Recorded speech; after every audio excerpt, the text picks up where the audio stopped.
वंदे मातरम। स्वागत है आपका आपके अपनी चैनल में। आज फिर बताऊंगा कि हलाला क्या होता है, लेकिन हलाला को मैं स्वयं नहीं, एक मुस्लिम बताएगा जिसका नाम है खान सर, जिसका नाम है जो यूट्यूब पे फेमस है। चलिए वीडियो की तरफ चलते हैं। तलाक क्या चीज़ हो गया था, बड़ी खतरनाक है जी तीन तलाक। हाँ, समझते हैं तीन तलाक के बारे में?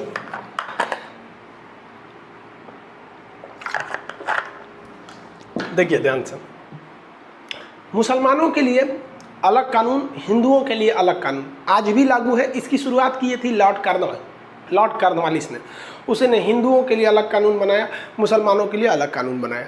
ऐसे धीरे धीरे चलते आए, जिसमें हमेशा कुछ न कुछ सुधार होता है। और इन लोग को लीगल भी आज भी मुस्लिम कानून लागू होता है और हिंदू कानून भी लागू होता है, आज भी लागू होता है। अब थोड़ा समझते हैं तीन तलाक के बारे में। निकाह क्या है? मुसलमानों में विवाह को निकाह कहते हैं। निकाह मतलब होता है इकरारनामा, एग्रीमेंट। तो एक्चुअली में इस्लामिक परंपरा के हिसाब से मैरिज इज एन एग्रीमेंट। इसलिए जब निकाह होगा ना, जैसे मान लीजिए मेरी शादी होगी तो हमसे मौलवी साहब पूछेंगे कि आपको फलां लड़की के साथ बिना किसी दबाव में, और जो अगर मान लीजिए वो दहेज दे रहे हैं, कैश पैसा दे रहे हैं, तो वो बोलेगा कि उन फलां लड़की का नाम बोलेगा कि इस लड़की के साथ आपको निकाह कबूल है। तो अगर हमको कबूल है तो हम बोलेंगे जी कबूल है। तो जब हम ये कबूल बोलेंगे ना, तो उस वक्त लड़की के भाई, चाचा, मतलब लड़कियां के 10-5 गो कम से कम रिश्तेदार लोग वहाँ खड़ा होकर सुनेंगे कि ये खान साहब सही में बोल रहा है कि नहीं, कि कहीं दबाव में बोल रहा है। अगर दबाव में शादी करेंगे तो दिक्कतें ना होगा, तो बोलेंगे कबूल है। तो मौलाना साहब उन गवाहों को कहेंगे कि आप देख रहे हैं ना गवाही, सब लोग सुन लिए ना? तो कहें हाँ। तो एक पेपर पे साइन कर देंगे मौलाना साहब, हाँ। अगला पलटेंगे, वहाँ पहले से लिखा रहता है, क्या आपको इस लड़की के साथ निकाह कबूल है? हम कहेंगे जी कबूल है। फिर पूछेंगे कि हाँ, मतलब पूरा लंबा लाइन होता है कि इनकी लड़की है, बिना किसी दबाव में बामोहब्बत, मतलब अपने दिल से आप निकाह को कबूल करते हैं। 3 बार कर देंगे तो हो जाएगा, और उसका रसीद मिल जाएगा। लीजिए, मतलब एक होता है ना, एडमिशन कराइएगा तो कहीं रसीद मिल जाता है, एक पेपर वर्क की तरह होता है, वो चीज़ है। तो ये बुरा नहीं है भाई, देखिए एक तो रसीद मिल जाता है, क्या बुरा है वहाँ पर। लेकिन आगे जाके देखिए पूरा 3 तलाक का मैटर किया। यहाँ तक में हो गया, शादी हो गया आपसे। अब वो लड़कियाँ शादी कर रही है कि नहीं, अब हमारे मौलाना साहब हमारे साथ आए होंगे, जब बारात ले गए होंगे ना, तो एगो मौलाना साहब को ले गए होंगे हम अपने साथ में। अब हमारे मौलाना जाएंगे वो लड़की के पास। अब लड़की जब रहेगी ना, तो एक कमरा में रहेगी, पर्दा ढका रहेगा, पर्दा के ए पार रहेंगे मौलाना साहब, पर्दा उस पार लड़की रहेगी। और हमारे चाचा, पापा, भाई जो 18 साल से ऊपर के बालिग लोग, वो भी पर्दा के पीछे रहेंगे सुनने के लिए कि वो बोल रही है कि नहीं। हाँ, तो मौलाना साहब पूछेंगे, दुल्हन आपको खान सर के साथ बिना किसी दबाव में बामोहब्बत निकाह कबूल है? अब कहेगी जी कबूल है। अब कहीं कहेगी ना, तो कोई उसकी मम्मी खोदेगी, वो तो कबूल है कबूल है। तो हमारे घर वाला कहेगा से निकाह ना करेंगे, जबरदस्ती कर रहा है, सब पहले से फसल है कहीं मतलब समझ रहे हो ना, गवाह को इसीलिए रखा जाता है। तो यही है गवाह का। तो एक तरह से अच्छा ही है कि भाई आपने गवाही दिया और गवाह का साइन होता है। लेकिन तलाक के समय गवाह क्यों नहीं रखा जाता है? जब आप शादी करके लाए तो 5 गो गवाह रखें, अब तलाक के समय में फ़ोन करके तलाक तलाक तलाक, अभी तलाक पे नहीं जाते हैं, अभी तो निकाह पे रहिए, अभी आराम से रहिए। निकाह समझ में आ गया होगा। जब निकाह हो जाती है तो मोहरदैन लिखा जाता है। मोहरदैन is a security money for your marriage. दूल्हा जो होता है ना, उससे मोहरदैन लिखवाया जाता है। मोहरदैन एक पैसे की रकम होती है। जैसे हम लिख दिए कि मोहरदैन में हमने लिख दिया 10 लाख रुपया, लिख के साइन कर दिए, तो वो मेरी शादी के लिए मोहरदैन हो गया। अगर आगे जाकर हम अपनी पत्नी को डिवोर्स देते हैं, तलाक देते हैं, तो हमें वो तलाक तब तक वैलिड नहीं होगा जब तक हम मोहरदैन में लिखे रकम, यानी उस पैसे को उस पत्नी को न दे दे कि हाँ लो भैया, इससे अब तुम तब तक गुजारा भत्ता कर लेना जब तक कि तुम्हारी दूसरी शादी नहीं हो जाती है। तो मोहरदैन क्या, as a security money of marriage हो जाता है। लेकिन अगर मेरी वाइफ हमको डिवोर्स दे देती है, तो हम जो मोहरदैन में राशि लिखे थे वो नहीं लौटाएंगे। समझ आ गया? मोहरदैन एक पैसे की रकम होती है। अब जब शादी होती है ना, तो लड़की के घर वाले क्या चाहते हैं कि मोहरदैन को हुमच के लिखवा दे ससुरा 2 करोड़ रुपया मोहरदैन कब 2 करोड़ होगा नहीं करेगा कि तलाक देगा, लेकिन वो 2 करोड़ लिखता नहीं है। अरे मोहरदैन तो हम देखे हैं लोगों का 15-15 हज़ार रुपये लिखाता है, एक जना 35,000 लिखते हैं। और ये मोहरदैन की बड़ी जबरदस्त राशि है। एक परंपरा है मुसलमान में कि वो जो पुरुष होते हैं ना, देखिए आज डिवोर्स का और 4 गो बीवी रखने का। इसका अगर आप एक सटीक और एक लॉन्ग टर्म अगर आप उपाय देखते हैं तो उसका एक ही उपाय है कि लोगों को शिक्षित करके उनकी मेंटलिटी को बढ़ाइए और वो एक सामाजिक ढंग से सोचें, वैज्ञानिक ढंग से सोचें, न कि पुरानी रूढ़िवादी ढंग से सोचें। ये एक सटीक उपाय होता है। तो मुस्लिम जो होते हैं ना, वो अपनी पत्नी को जीवन काल में ही मोहरदैन लौटा देते हैं। ऐसा कहा जाता है कि भाई ये मेरे लिए तुम्हारे लिए एक उधार है। मतलब ऐसा नहीं कि डिवोर्स देंगे, अगर खुशहाल जिंदगी जी रही है, बाल बच्चे हो गए, बुढ़ापा आ गया, तो उनको मतलब खुशी से मोहरदैन लौटा देते हैं कि भैया लो तुम ही खुश रहना, हम तुम्हें डिवोर्स नहीं दे रहे हैं, लेकिन हम एक सांकेतिक रूप से कि हम लोग खुश हैं। तो ये तो परंपरा रह गई भाई, ये तो खुशहाली का बात है। बात तब आती है जब तलाक की बात आती है। तो तलाक देंगे तो मोहरदैन की राशि आपको लौटानी पड़ेगी। अब जो तलाक है, जिसको डाइवोर्स बोलते हैं, डाइवोर्स मुसलमानों में 3 तरह का है और 3 तलाक तो खत्म ही नहीं हुआ है यार। देखो ध्यान से, तलाक ए हसन, तलाक ए अहसन, देखिए ध्यान से याद रखिएगा, तलाक ए हसन, तलाक देखिए 2 बार गलती बोल दिए क्या, तलाक ए अहसन और तलाक ए हसन। यहाँ हसन है, यहाँ अहसन है। तलाक ए अहसन जो है, इसमें कहा जाता है कि अगर हस्बैंड वाइफ में नहीं जम रहा है तो हस्बैंड जो है वो वाइफ को तलाक देगा, बोलेगा तलाक, और इसमें गवाह का रहना जरूरी है। और तलाक गुस्से में नहीं दिया होना चाहिए, तो गवाह रहना चाहिए कम से कम 2 ठो। जिस तरह निकाह के समय 5 गो गवाह थे ना, यहाँ 2 गो गवाह रहेंगे। तलाक, उसके बाद हस्बैंड और वाइफ में 3 महीने का गैप हो जाएगा। 3 महीने तक ना हस्बैंड वाइफ से बोलेगा ना वाइफ हस्बैंड से बोलेगी, मतलब इन दोनों में कोई रिलेशन नहीं रहना चाहिए, दोनों अलग रहने चाहिए। ये मायके चल जाएगी, ये ससुराल चल जाएगा। 3 महीने तक अगर दोनों को लग गया कि नहीं है भाई, हमको आपकी कोई ज़रूरत नहीं है, हम अकेले ही खुश हैं, उनको लग गया अकेले ही खुश हैं, तो फिर वो 90वां दिन में बाकी के 2 तलाक दे देगा और शादी खत्म हो जाएगी। और अगर हस्बैंड दिया है तो मोहरदैन की रकम वापस करनी है, और वाइफ दी है तो मोहरदैन वापस करने की ज़रूरत नहीं है। इस तलाक को एक लीगल तलाक इस्लाम मानता है और इसे अच्छा तलाक माना जाता है। देखिए अब हम अच्छा क्यों कह रहे हैं भाई साहब कि तलाक को 100% ख़त्म कर देना भी दिक्कत है। कुछ ऐसे लोग होते हैं, कुछ ऐसी लड़कियां हैं जिनके साथ दुनिया का कोई भी लड़का नहीं जी सकता, मतलब एक आप सर्वाइव नहीं कर सकते हैं। और कुछ ऐसे लड़के भी होते हैं जिनके साथ बेचारी लड़कियां नहीं सर्वाइव कर सकती हैं, दारू पी के आएंगे, मारेंगे, उल्टा सीधा काम नहीं हो सकता ना, इसलिए एक ऑप्शन रखा गया। तो ये सुप्रीम कोर्ट को इससे कोई ऐतराज़ नहीं है, कहा कि ये ठीक है।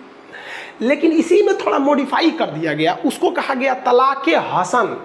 तलाक़े हसन को थोड़ा इससे अच्छा किया गया, कहा गया कि 90 दिन तक आप गैप में रह रहे हैं, इससे दोनों के बीच में दूरियां बढ़ती हैं, बीच में कोई आग लगाने वाला आ गया तो और दूरियां बढ़ा देगा।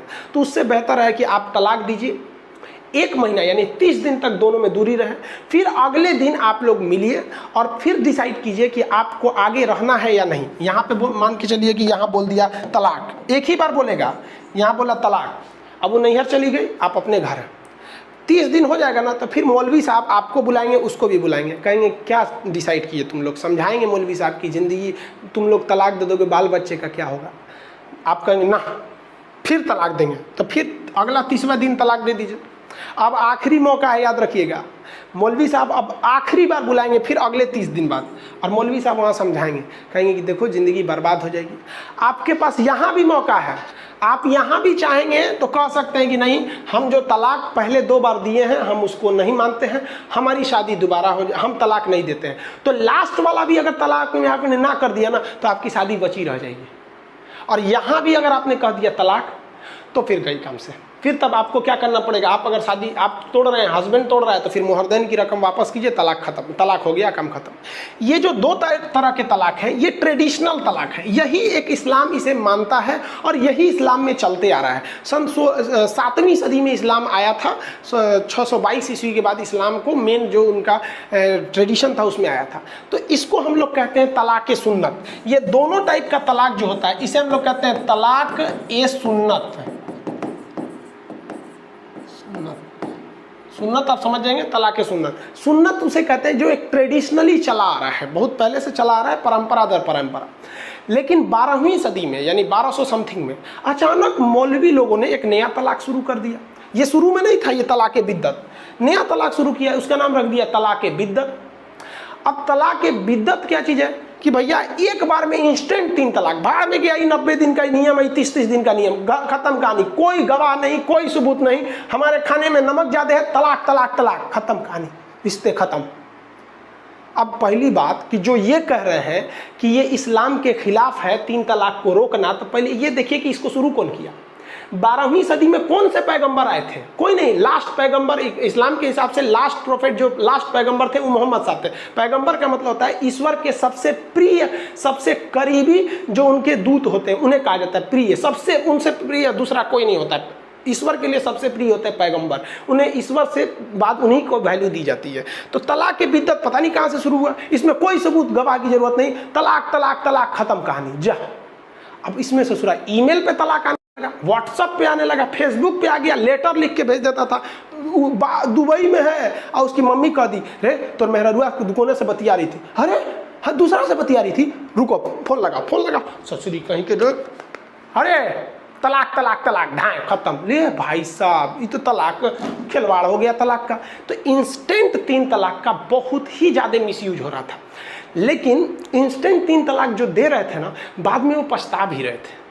पछता क्यों रहे थे कि ज़्यादातर जो झगड़े होते हैं वो गलतफहमी से हो जाते हैं। बाद में आपको भी एहसास होता है जब बच्चों को देखते हैं ना कि बच्चों का भविष्य कहाँ जाएगा, बड़े होंगे तो पूछेंगे मम्मी कहाँ गई, तो क्या कहिएगा कि तलाक दे के भगा दिए, तो पूछेगा काहे दिए थे।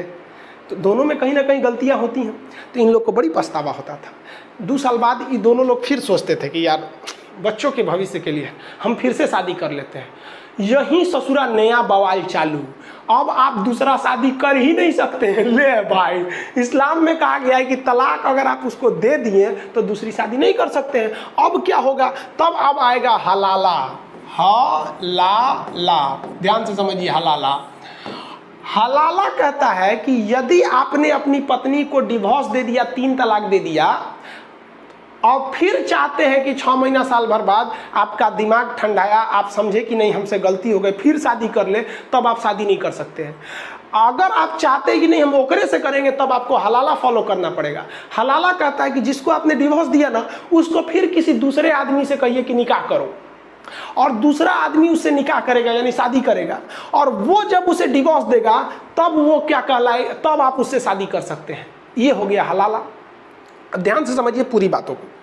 हलाला ये हो गया, समझ में आ गया ना। हलाला यानी अगर हमने किसी को डिवोर्स दिया, हम फिर शादी करना चाहते हैं, तो हमको उसके किसी दूसरे आदमी से कहना पड़ेगा तुम शादी कर लो और फिर तुम डिवोर्स दे दो। लेकिन इसमें वो रिस्क है। रिस्क क्या है कि मान लीजिए कोई व्यक्ति है, वो अपनी पत्नी को डिवोर्स दिया और कहता है कि फिर कहता है शादी करने के लिए, तो कहेगा किसी दूसरे से तुम निकाह कर लो, तो कह लेगा निकाह कर लिए, और वो आदमी कह रहा कि ना हम 1 महीना बाद लौटाएंगे। ले ससुरा कहीं का चौपट कर देगा। हाँ, क्योंकि निकाह करने का मतलब उसको भाई अब उसकी पत्नी हो गई कानूनी हिसाब से, और कहेगा कि नहीं 1 महीना बाद लौटाएंगे, 6 महीना बाद लौटाएंगे, तो दिक्कत हो जाएगा।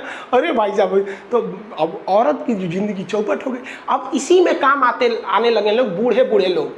अब कोनो 80 साल का चौपट हो गया है, खटिया पे बैठल होकर उठल बैठल नहीं जा रहा है, तो आदमी उसी को खोजता था। हलाला के लिए यही ठीक है, ये तो ससुरा अपने उठ नहीं पा रहा है, एकरा बस में कौन चीज है। तो अपनी पत्नी से कहता था देख भाई तो उस बुढ़ऊ से ब्याह कर ले, बुढ़ऊ से निकाह कर ले। अरे हमको बस कानून न दिखाना है। तो बुढ़ऊ कहेंगे कि हम काहे लिए निकाह करेंगे, तो हमको क्या चाहिए, कुछ पैसा दे दीजिए, आपकी पत्नी सुरक्षित रहेगी, हम हलाला निकाह कबूल करेंगे, अगले दिन डिवोर्स दे देंगे। तो पैसा का कमाई हो जाता था। अब कोई आपसे कहेगा कि आपका उम्र 25-26 साल है, आपको कोई कहेगा कि हमारी पत्नी है, एक दिन ब्याह करके डिवोर्स दे दो, तो देंगे, कहेंगे 1-2 महीना अभी छोड़ो, बाद में हलाला देंगे वहाँ पर। तो वो बुढ़ऊ काम आता था सब, तो उनका इनकम होता था वहाँ पर। कोई बूढ़ा है, कहता हाँ एकदम कोई बात नहीं, आइए शादी कर लेते हैं, हाँ कबूल है, जाइए, अगले दिन बुला के निकाह डिवोर्स कर देता था। तो वो जो हलाला था वो एक्चुअली वो 1 दिन की शादी रहती थी, केवल इसीलिए कि वो लीगल हो सके अपनी पहली पत्नी से शादी करने की। तो भाई साहब एक तो हलाला अजीब टाइप का सुनने में लगता है, भाई उसको खिचड़ी बना दिया है वहाँ पर। तो हलाला जानबूझ के बूढ़े लोग से किया जाता था। एक बात बताओ, अगर 3 तलाक़ें ख़त्म हो जाएगा तो हलाला तो ऑटोमेटिक ख़त्म। तो जो बूढ़ऊ लोग थे, स्पेशलिस्ट जो थे कि आज शादी करो कल डिवोर्स देंगे, और हम बूढ़े हो चुके हैं, हमारे से उठल नहीं जा रहा, उनका तो रोजगार गया, काम से खत्म हो गया रोजगार। तो हलाला क्या है आप समझ गए, मोहर देन क्या है ये सब समझ गए।